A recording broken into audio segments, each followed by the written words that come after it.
पाकिस्तान तहरीक इंसाफ ने election तरमीमी act supreme court में challenge कर दिया है। अदालत उज़्मा से कलअदम करार देने की इस्तदा की गई है। आपको ये बताएं कि चेयरमैन बैरिस्टर गौहर ने सलमान अकरम राजा की वसातत से आर्टिकल 186(3) की दरखास्त दायर की।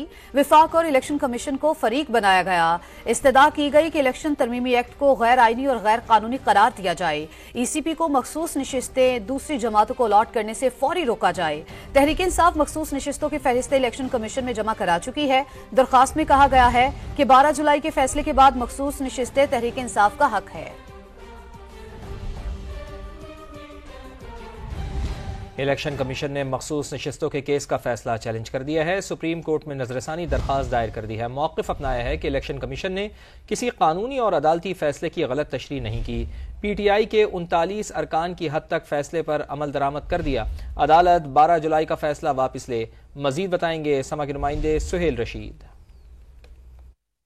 पाकिस्तान मुस्लिम लीग नून, पाकिस्तान पीपल्स पार्टी और कुछ मुतासरा उम्मीदवारों के बाद अब इलेक्शन कमीशन ऑफ पाकिस्तान ने भी 12 जुलाई का जो मखसूस नशिस्तों का मुख्तसर ऑर्डर था उसके खिलाफ नजरसानी दरखास्त दायर कर दी है सुप्रीम कोर्ट ऑफ पाकिस्तान में। और सुप्रीम कोर्ट ऑफ पाकिस्तान से इस्तदा की गई है इलेक्शन कमीशन की जानिब से कि 12 जुलाई का जो हुक्म है उसको वापस लिया जाए, क्योंकि जो हुक्म है वो आईनी और कानूनी तकाज़ों से मुताबिकत नहीं रखता। इलेक्शन कमीशन ऑफ पाकिस्तान ने मुकम्मल इसमें बैकग्राउंड भी दिया है और यह करार दिया है कि एक ऐसा उम्मीदवार जो कि एक बार दूसरी जमात में शमूलियत इख्तियार कर चुका हो उसके बाद उसे दोबारा 15 दिन का वक्त नहीं दिया जा सकता। आइन और कानून में इसकी गुंजाइश नहीं है। साथ ही यह भी कहा गया है कि जो मुकम्मल इंसाफ का आर्टिकल है आइन में, उसके तहत भी ऐसा फैसला नहीं दिया जा सकता, क्योंकि मुकम्मल इंसाफ एक सिर्फ रास्ता फराहम करता है, ना कि कोई नया दायरा इख्तियार तफवीज़ करता है सुप्रीम कोर्ट ऑफ पाकिस्तान पर। और सुप्रीम कोर्ट इस तरह का रिलीफ जो पाकिस्तान तहरीक इंसाफ को दिया गया वो देने का इख्तियार नहीं रखती, अपने दायरा इख्तियार से बाहर जाने जैसा होगा, ऐसा कहा गया इलेक्शन कमीशन ऑफ पाकिस्तान की इस नजरसानी दरखास्त में। और साथ ये कहा गया है कि